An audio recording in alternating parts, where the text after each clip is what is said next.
Set Phasers, a highly illogical Star Trek podcast.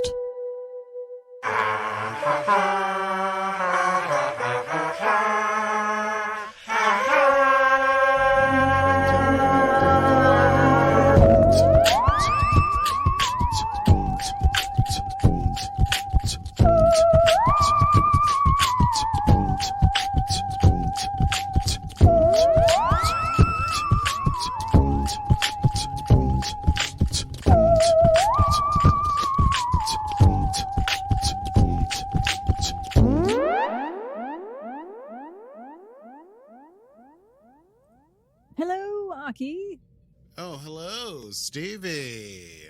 You caught me cleaning my glasses. I did. I'm back. My square ones. For the square that you are, my friend. I'm so square. I'm so L7 square. What can I say? I'm a square dude. Yes, and welcome in, everyone, to the program. We are Set Phasers, a highly illogical Star Trek podcast. And today we'll be talking about episode 3, season 1. Strange New Worlds, entitled Children. No, wait. Ghosts. That's last week's. Ghosts. Hold on. I have them. Ghosts of Illyria. We know what we're doing. Did I say episode 3? I don't remember. I did, right? You did. Okay, well, we're talking about episode 3, folks. I don't know what I just said, but I'm on task. Yes. And today's stardate is stardate 3130524.4. Let's say. You know, the dot, I really do whatever I want for the dot. I don't know. What is the dot? Is the dot the hour? Sort of. It's like time of day. It really has to do with how awake I'm feeling. So 8 is like, I'm on top of it. 4 is half of that. Okay, so is it like a scale of awakeness on Aki's 1 to 10? Yeah, if listeners can ever recall a 0.1, I'm basically asleep. So, yeah, we're talking about Ghost of Illyria. Great episode. Another fabulous episode. Some great backstory revealed. But before we get into the backstory, let's talk about our backstory. A little something called Patreon. I like it. Of course, we are on Patreon. You can join us and be part of our Star Trek Set Phasers crew, where you will get behind the scenes access. You'll get early access to episodes. You'll get access to us through Zoom Hangouts, and we'll watch some Star Trek together. We'll watch Star Trek together. Yes. Somehow. Some way. We think that Paramount Plus might end up doing some watch parties. Who knows? But they're still not entirely rolled out globally. So our friends in EMEA, in the European area, still don't unfortunately have access to Paramount Plus, which is very annoying for them and for us, because we want to share Star Trek with you. So setphasers. That's not it. Patreon.com/setphasers. If you want to be part of our crew, we would welcome you aboard at whatever level you would like to be. Yes.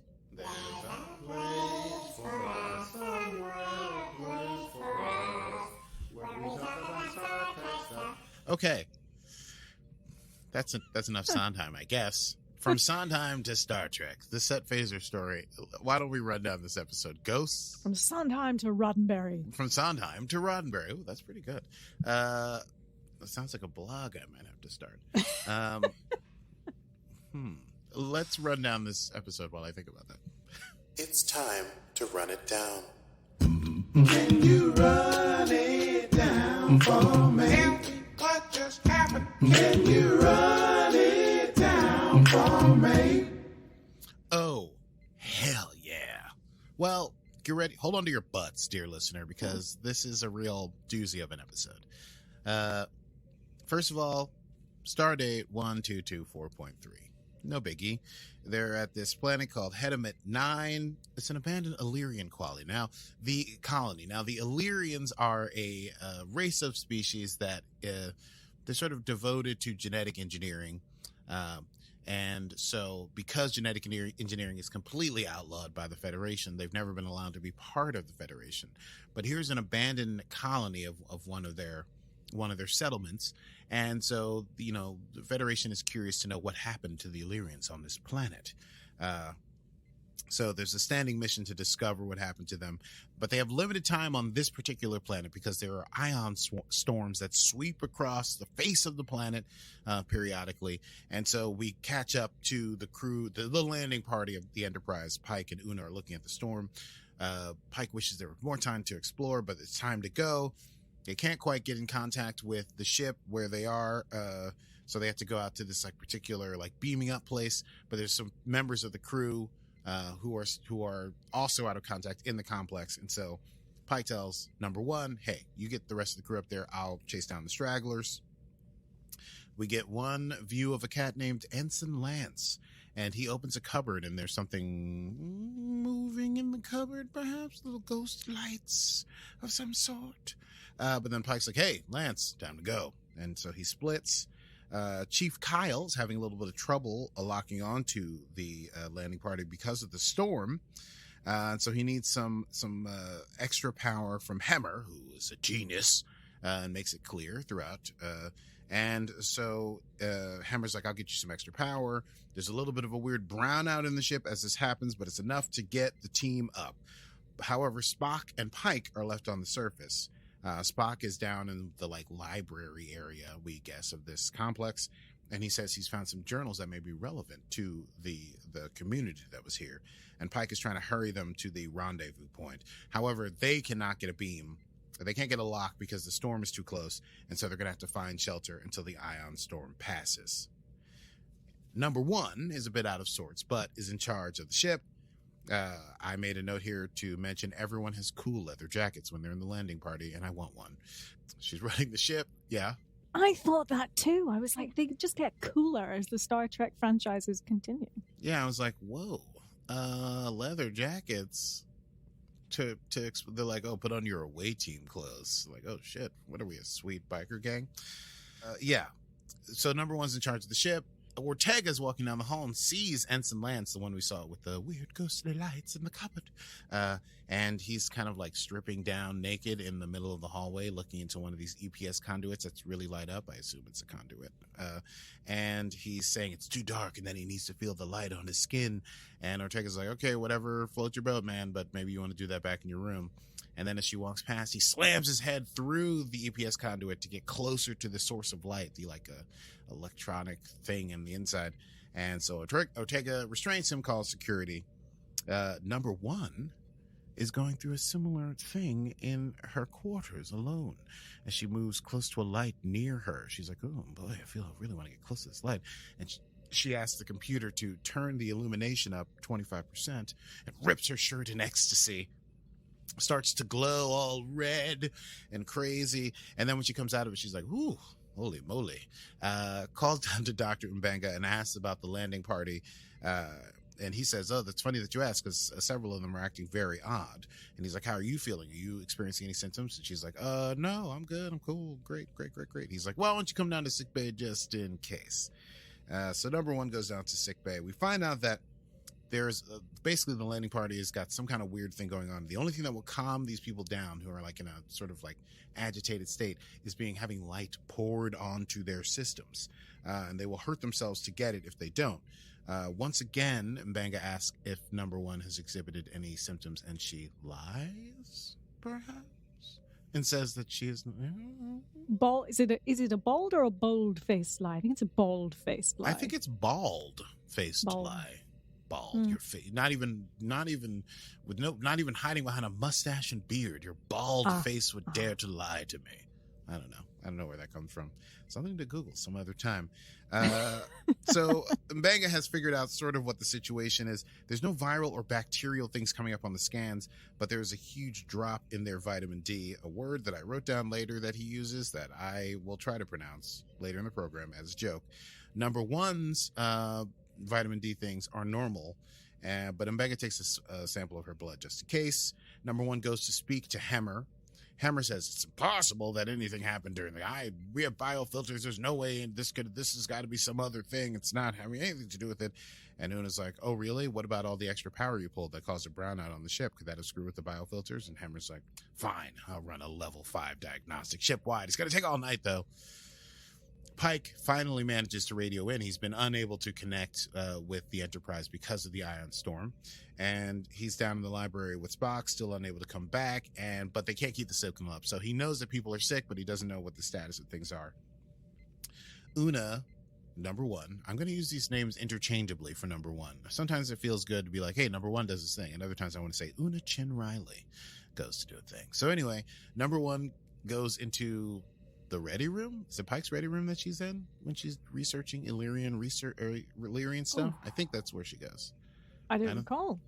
Good call. I don't remember. She's researching in a room that's not her quarters, which we saw earlier in this episode. So I think she's using the ready room to go through some of to research Illyrian modifications having to do with disease control. La'an comes in, our head of security, because number one has asked La'an to keep an eye out on anyone exhibiting strange behavior. La'an asks, "Oh, you're going through the Illyrian research? Isn't that like against Starfleet regulations because they modify themselves?" And Una's like, "Yeah, well, but you know the deal. I mean, with the Illyrians." And La'an's like, "Yeah, I'm a Singh. I mean, Khan Noonien Singh is one of my ancestors, and he's the reason we don't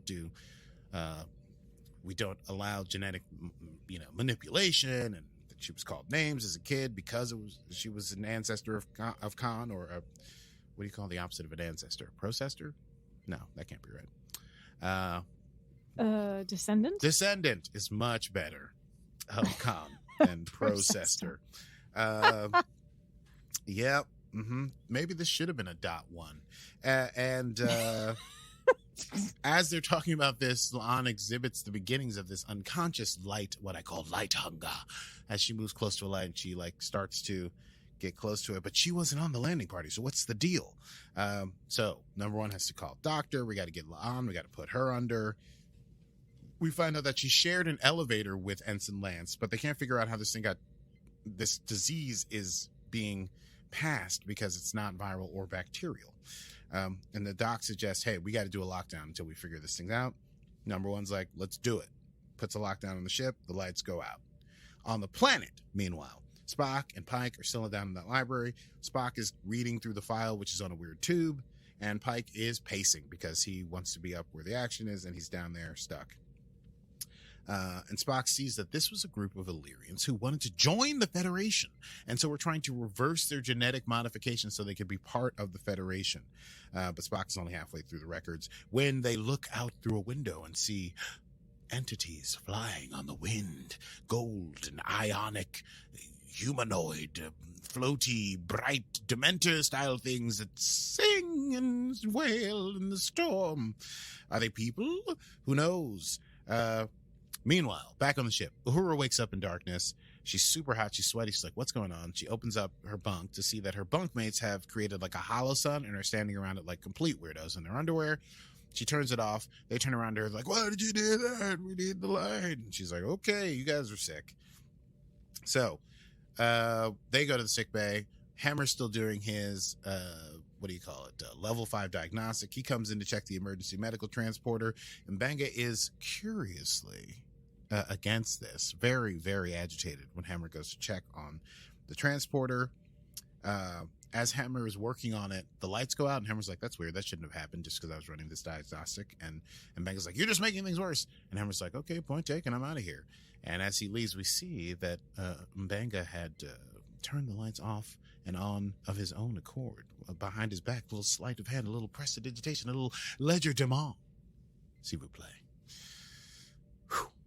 Back on the planet. The entities are trying to get into the room that Spock and Pike are in, so they have to try to close the door. Spock is injured in trying to get the door closed, but Pike is worried because it's so close to the jugular, and Spock's like, yeah, on a human, but not on me. And then the entities start banging on the door that they've managed to close, so they're like, maybe we better barricade this door to keep those things out. Number one, meanwhile, ever on the case, decides to follow Uhura's steps, because why is she not infected if her roommates are infected? And sees that she slept in full darkness. And so they posit, her and Dr. Banga and Nurse Chapel, that the light has something to do with it. Number one realizes that light around the people who are infected has extra energy. And this is a disease that travels on light. And it makes people want to get closer to light, which means it makes them more contagious. So number one suggests getting rid of all the light. But they're going to have to sedate everyone in sickbay to do that, because otherwise, they're all light addicts and they're going to freak out. So they sedate everyone. They turn the lights out. Number one is still looking at the Illyrian data. She's overriding all these classified things. And then there's a blackout, not overload, but in the transporter room, the blackout has been ended. And when she calls down to find out what's going on, no response, heads to the transporter room. It's Hemmer. What's he done? He's transported a piece of the planet's mantle. It's like magma molten core up onto the transporter block. And he's trying to get it there because it's 10,000 degrees and he wants all that light and heat. And as he rushes forward toward almost certainly killing himself, number one hits him with the stun, picks him up very easily, throws him over his shoulder like a sack of potatoes, and walks him down to sickbay. Meanwhile, on the planet, Spock and Pike have barred the doors. Spock is still looking through the files, mentions that the Illyrians had mentioned there are things living in the storm, but the creatures only appeared when the Illyrians started to die from some strange disease. The creatures break down the door. Spock says there's no evidence of the Illyrians having been harmed by the creatures, but they do disarm Pike. Then a window breaks because of the storm, and the storm is getting in, and all the ion stuff, and it's going to cook everybody up. But then the entities surround Pike and Spock.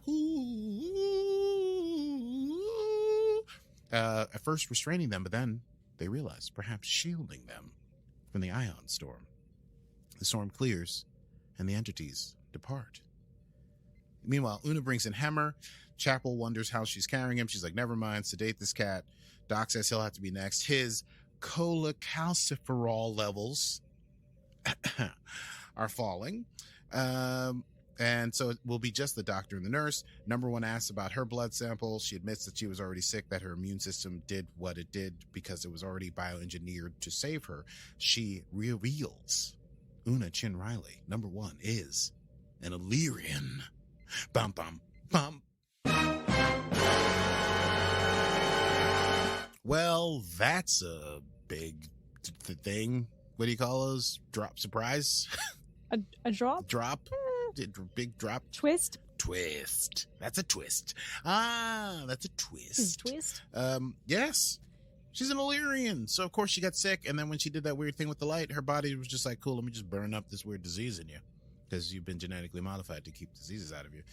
And Banga says, yeah, but your metabolism is insane, and Illyrians don't carry antibodies because they don't cure the diseases that are in them. They don't fight them with their immune system. They just burn the diseases out. So there's nothing to synthesize. There's no way for him to create a cure from her because her blood is completely clear, unless he had been there at the moment of infection. At that moment, La'an wakes up from her sedation, probably because she's a Sing. The doc is getting woozy and asks to be put out. And that is when number one goes back and sees that La'an is missing and Nurse Riley has been knocked out. And there's a warp core containment breach about to happen. Una runs down to the warp core. It's La'an. She's trying to open up the core so the place will be flooded with light, but also radiation that will kill everybody. And Una orders her to stop, and they have to fight, even though they're friends. Have to reset in hands. Boom, punch, kick, headbutt. And eventually, Una is able to restrain La'an, but La'an has overheard Una's admission that she is an Illyrian and says, "You've been lying to me. You're an augment. You're a monster. That's what they used to call me when I was a kid. You disgust me." And then the warp core breach is imminent, and as it's happening, Una starts to line up again like she did back in the old, in her room. Meanwhile, on the planet, Pike is getting no response from the Enterprise. And they're also wondering why the plasma entities didn't also save the colonists if they saved Pike and Spock. Spock, ever logical, posits, hey, either they didn't save the colonists because of some condition that existed, maybe they didn't get along, or maybe they are the colonists. The sickness that Spock had been reading about is one where people had an affinity for light. Remember, they don't know anything that's going on in the ship. Maybe these people ran into the storm in order to be closer to the ion lightning, and perhaps they died, but maybe they were fused with the storm and became this weird storm creature. And as they're talking about this, another journal tube pops out, and they both go, "Oh, that's weird." And it is a thorough account of them renouncing their genetic manipulation, this colony of Illyrians, to join the Federation. Spock also decides it's worth mentioning that because they had reversed their bioengineering, that may have also led to the death of this colony. So it's curious, all the things at work here. Enterprise. Una wakes up Doc and Benga. Dose of radiation from the containment field made her body create an antidote, which Nurse Chapel was able to synthesize a cure from, using La'an's body, which made chimeric antibodies from number one. Does that make sense? I hope it does. Una goes to speak with La'an in the mess hall. They have it out a little bit, but then they decide, listen, it is what it is. They share a bowl of strawberries. Una says she can't remember what the, yeah, I said strawberries. Just laughing at you the way you said that word. Yeah, isn't that, how do you say it? Strawberries. No, strawberries. That's how we say it in the States. No, it Yeah, isn't. totally. Don't lie to No, me. that's how we say it. Don't That's lie. how we say it. You're lying. Stevie, Strawberries. listen, I know you've been here for a while, but you're not a native like me. We say strawberries. They only say that word like that down south. No. This is... Hi, y'all. Would you like some strawberries? No, I'm telling you, go to any grocery store in Brooklyn and they'll be like, hey, what's going on? How you doing? What do you want? And you'll be like, oh, I'd like some blueberries and some strawberries. And they'll go, oh, you want some strawberries? I got you. You know, they'll understand. But you say strawberry, what did you say? Strawberries? Strawberries. Strawberries? Strawberries. Strawberries. Strawberries. Shrubs. Okay. Why did we do that bit? I don't know. It's my fault. Strawberries. Where am I? So they have strawberries. Oh, That's the thing that they share because it's both their comfort food. A number one goes to admit to Pike that she's an Illyrian. She's not from this colony, from one far away. She's committed a Federation offense just by joining the Federation and not admitting that she's an Illyrian. She resigns her commission. Pike rejects her resignation, says she's the first officer in Starfleet. He says his experience on the planet has shown that Illyrians are, severely misunderstood, and that number one is a great example of real Illyrians in Starfleet and everyone, and tells her to let him worry about Starfleet if they're ever found out. Also, he says, hey, it was the biofilter that let this disease in, right? Can we get a handle on that? So Una goes to see M'Benga, and she reveals that she has the information from Hemmer's scan and that it was his medical transporter that allowed the virus in because he didn't let them update it when Enterprise was in space dock. Hemmer's diagnostic shows that M'Benga is keeping something in the pattern buffer. Doc says he didn't know that it was caused. It's an accident. Number one asks what's in there, and Doc says it's not what, it's who. Rukia, his daughter, who's been diagnosed with, the cyanokemia.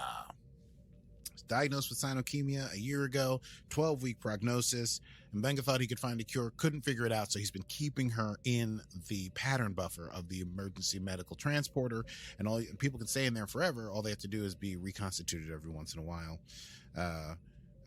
And so he decides he's going to resign and go back to Starfleet because he realizes that he's the one that caused this big disease. And number one rejects his resignation. Everybody loves everybody on this stupid ship. And she will provide direct power from the warp core for the storage of Rukia in the future, but to keep that out of the emergency medical transporter so that there are no more things getting through the biofilter.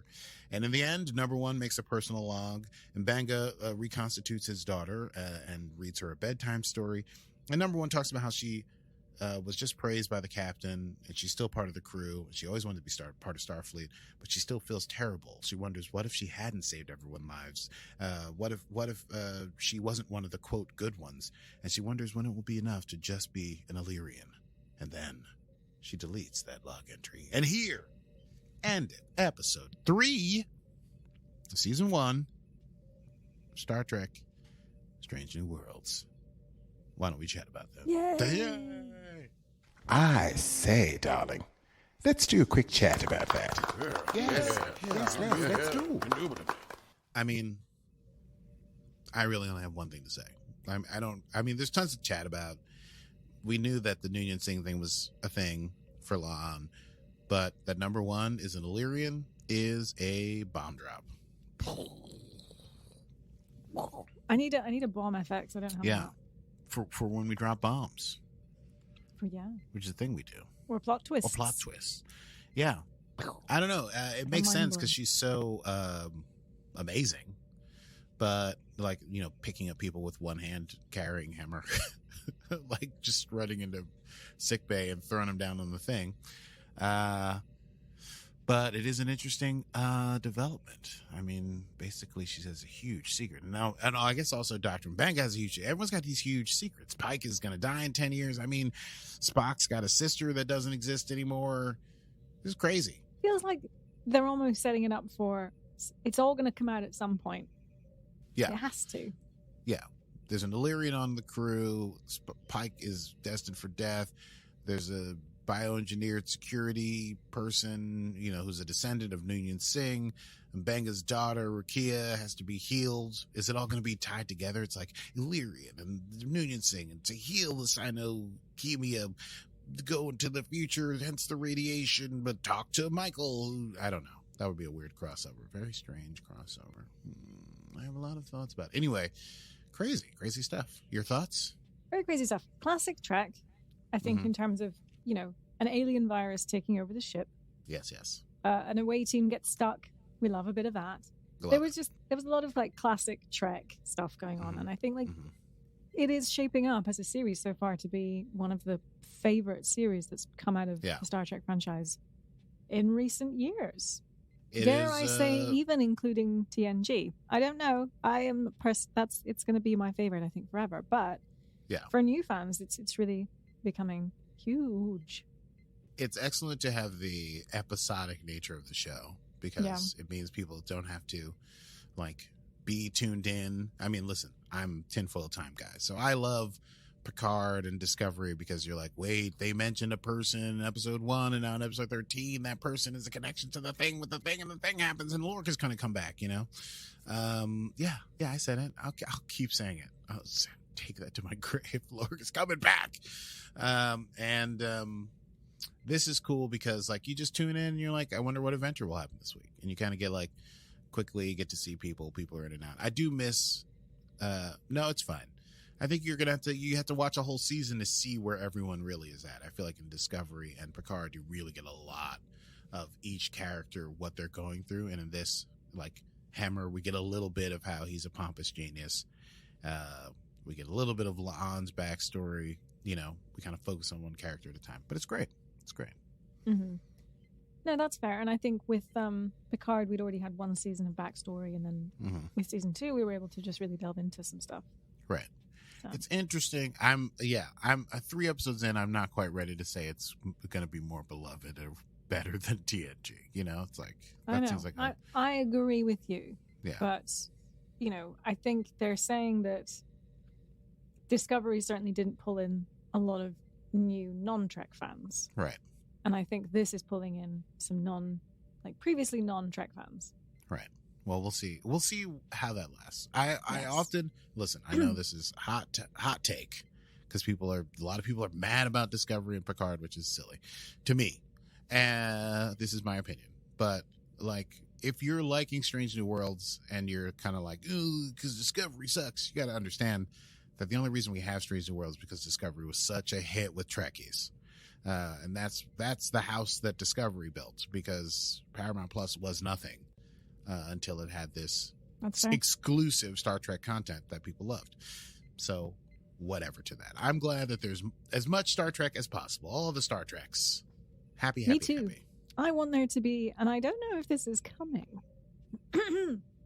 but given, I want a Star Trek park. If there's Harry Potter World, I want a Star Trek park. I want a Star Trek park. You got a brand new. I got a Star Trek park. I want to go on the bridges. I want to go on away missions. Oh, that would be great. Come on. Create this Paramount Plus. You heard it here first. They've got to be working on the Star Trek park, right? They've got to be in conversations with some park. And you could be imagine that. You could be part of the crew. You could be a captain. You could go into a simulator and be a captain and pick on choices. Do the Kobayashi Maru. So much fun. Yeah. You could do of course you could do Kobayashi Maru. Yeah. There'd be there'd be Starfleet headquarters and a San Fran sort of location. Oh, I think that's what's tricky. This is tricky because you want to do San Francisco. You got to make the big tree. I like it though. I like it. Would it be in California? Come on, there's lots to do here. Oh, okay. Are you talking to me? You want me to get cracking on a treatment on this? Some sort of manifesto, mission statement? Send it out to Kurtzman and Paradise? Get writing on your blog. Get right. Oh, that's right. My blog from Sondheim to Roddenberry. The musical star journey of set phasers. Oh, boy. Indeed. Shall we talk quotable moments here? Let's do quotable moments. I actually got so into Easter eggs and fun facts that I forgot to do any quotable moments. I didn't have a ton because it's mostly kind of cool action. There were some speeches, but it was mostly like dialogue speeches. Hard to say like, this is a quote I want to pull. I loved when Ortega runs into Ensign Lance and he's like getting naked and whatever. She says, whatever tweaks your freak, pal. Well, that she calls him pal. She's so like 1950s detective. I hope there's no holodeck episodes because the holodeck's not invented yet, but oh my God, I would love that. Anyway, and then Dixon Hill. a Dixon Hill style something or other. Or just like we're in Picard, you know, where they have to do a heist and go to a casino and dress up and do stupid accents. Hammer were saying to Chief Kyle when he gets him the extra power, and Kyle's like, how are you doing this? And he says, I am a genius. Move quickly, which is very cute. And then just a bit of fun when Pike and Spock are not able to get to the ship and they see the Ion Storm coming, and Pike says, suggestions, Mr. Spock? And Spock says, run. I thought that was great. Yeah, it was good. Now,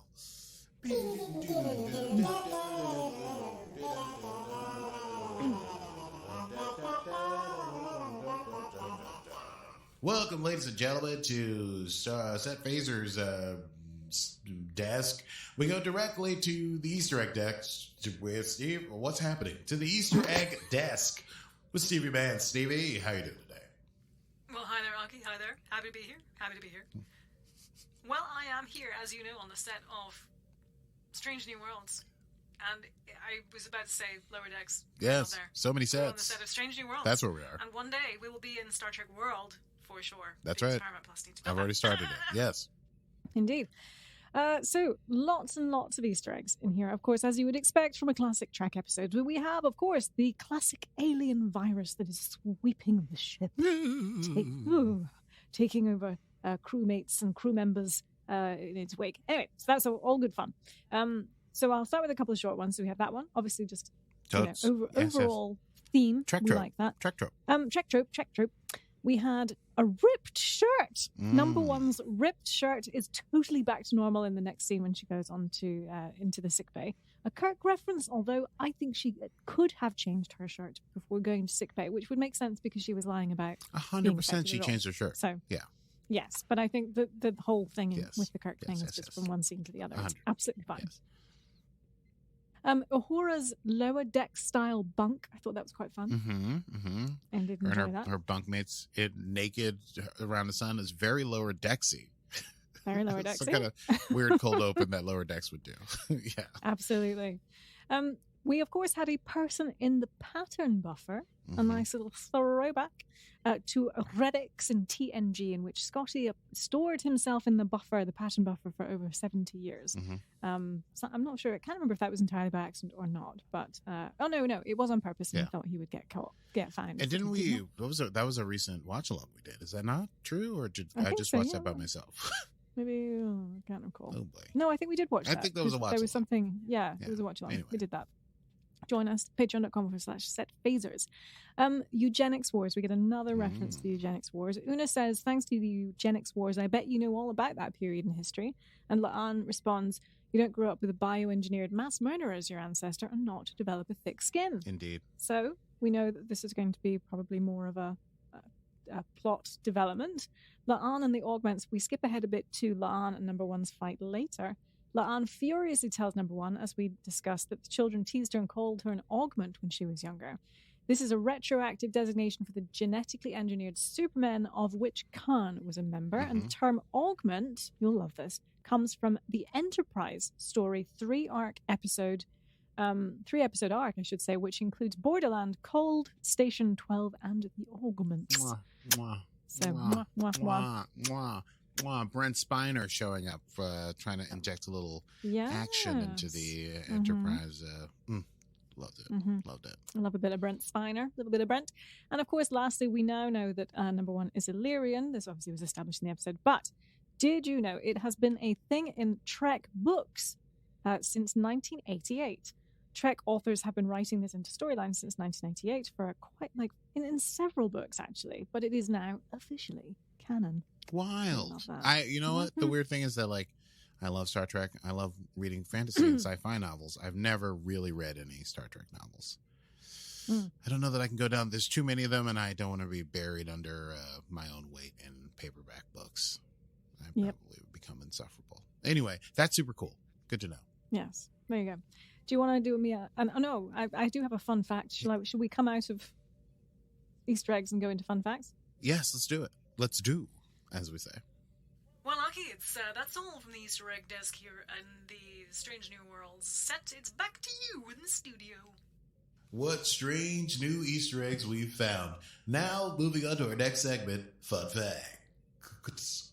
Just do fun facts. Oh, yeah, that's right. Fun Facts. John Billingsley, who played Phlox in Enterprise, was invited, in fact, to audition for a small supporting role in Strange New Worlds and said to his agent, "Did they know I was in Enterprise?" And he turned it down. Oh. He goes on to say that he thinks there's a strange disconnect with the producers of Trek now, and Enterprise was seen as the red-headed stepchild that briefly crippled the franchise.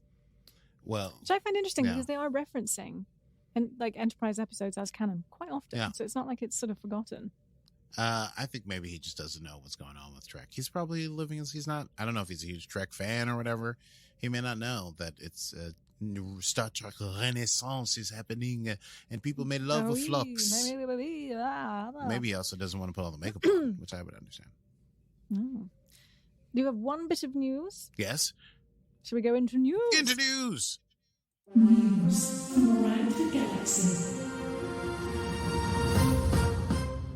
Oh, we love a bit of news. Terry Matalas, the executive producer of Picard, has hinted, dare I say, at the idea of a Seven and Raffi spin-off for Picard, saying on Twitter, I believe, that he was not just supporting it, but in fact spearheading the idea.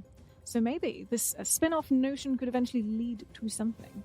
Fan buzz behind the idea of giving Pike, Spock, and Number One their own show, as we now know, after season 2 of Discovery was a big factor in the launch of Strange New Worlds. So it could happen again. Could Seven follow in the footsteps of Captain Pike?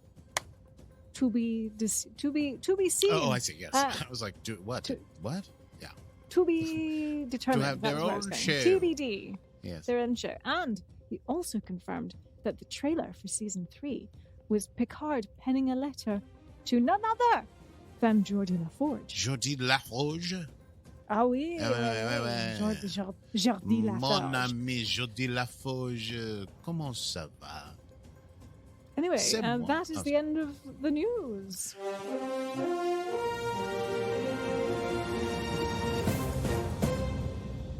Wasn't that fun? It was fun. A little too much fun this time. No, it's never too much fun, as Luther Vandross once sang. Shall we go to next time? Let's. Next time on Set Phasers. Hey, y'all. Next time on Set Phasers, we're going to be talking about episode 4 of season 1. Which may or may not have. I was just going to say strawberries one more time. There you go. Yeah. In my southern accent. We'll be talking about episode 4 of season 1 of Star Trek Strange New Worlds. And I saw, because we're doing this so late, I saw a little preview of what the episode's about. Have you seen this preview? I think I did. I forget now. It's the Gorn. Oh, yeah. No, I didn't see that. Damn. Yes, I think they're fighting the Gorn, and it's a whole on thing, and it's called Memento Mori. Fun. Sounds Latin. Remember death comes for us all, I think is what Memento Mori means. Anyway, I wrote Memento Mori, the Gorn. Listen, if you've enjoyed this episode and our shenanigans and antics, you can catch us wherever you get your podcasts. If what you're listening on right now, you can just go look up Set Phasers Podcast and hear a bunch of back episodes. We talked about Star Trek Discovery. We talked about Star Trek Picard. We've done some watch-alongs. And we put out new episodes when we can every Monday, except when flights get canceled and dreams get dashed, as in this instance. But we will try to be on time as much as possible. Yes. We do apologize for our lateness. Yes, we do. Hopefully we're our greatness also. So Dreadfully sorry. Yeah, dreadfully sorry. Do join us on the old Patreon, as we've mentioned before, patreon.com/setphasers, where you can engage with us. And go boldly as we enjoy Star Trek together through Zoom hangs, watch parties, early access to video and audio episodes, and more. Join us, setphasers.com/that's not it, patreon.com/setphasers. We have another website. Yes, we have setphasespodcast.com, don't we? Set Phasers Pod or Set Phasers Podcast? We are Set Phasers Podcast and Set Phasers on the Instagram and the Facebook. Yes, meme game follow strong. That's my bit of. Whoa, what's gone on? Whoa, no, I've gone. Your accent. Strawberries. So there's my normal strawberries. My normal American accent is back. Yes, meme game strong. It's all Stevie. And gosh,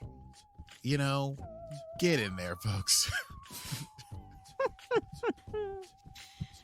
Oh dear. Computer, please end this program. Please end program. Oops, I forgot. Oh wait, I forgot. Oh so God, I'm Stevie Manns. And I'm a genius. Move quickly. Computer, end program. So smooth today. So smooth. So smooth.